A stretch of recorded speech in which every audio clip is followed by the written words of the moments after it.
গরম আবহাওয়ার সাথে সাথে উত্তাপ বাড়ছে বাজারেও।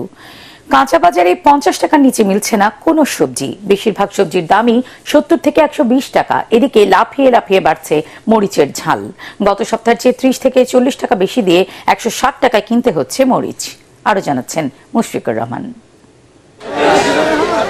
তেজগাঁ রেল স্টেশনের চায়ের দোকানদার বাহার মিয়া বাজারে এসে এদিক সেদিক ঘুরেও চাহিদা অনুযায়ী জিনিস কিনতে পারছেন না।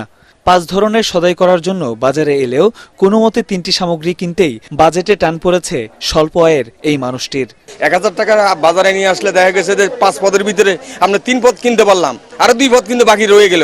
ওই পদগুলো আমাদের রোজগার কত, আমাদের ইনকাম সোর্স কত? একই অবস্থা প্রায় সবার। বাজারে যে হারে নিত্যপণ্যের দাম বাড়ছে এতে হিমশিম দশা ক্রেতাদের। একবার যে জিনিসের দাম বাড়ছে তা আর কমছে না। 100% কপার কন্ডেন্সারে তৈরি ভিশন ফ্রিজ, তাই গুণে মানে অটুট থাকে বছরের পর বছর। শুকায় গেছে, আমদানি হয় নাই।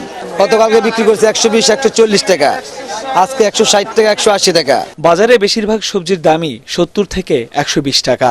এমনকি একটি কচু কিনতে হচ্ছে 80 টাকায়। সব তরকারির দামে বেশি কম আছে, কিন্তু কারণ বাজারে এখন দেখি যে আর একটু উল্টাপাল্টা আর কি, কেউ বেশি বেচে কেউ কম বেচে। সরবরাহ কম এবং বেশি দামে পাইকারদের থেকে কেনার দোহাই দিয়ে প্রায় প্রতিদিনই পাল্লা দিয়ে বাড়ানো হচ্ছে কাঁচা সবজির দাম।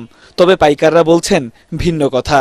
উস্তাটা কিনছি 30 টাকা কেজি, এখানে বিক্রি করলাম 22 টাকা 23 টাকা কেজি। খুচরা বাজারে বেচতেছে 50 টাকা 60 টাকা বিক্রি করতেছে। এছাড়া পেঁয়াজের দাম কিছুটা কমলেও আগের মতোই আছে ডিম, ব্রয়লার মুরগি এবং মাছ মাংসের দাম।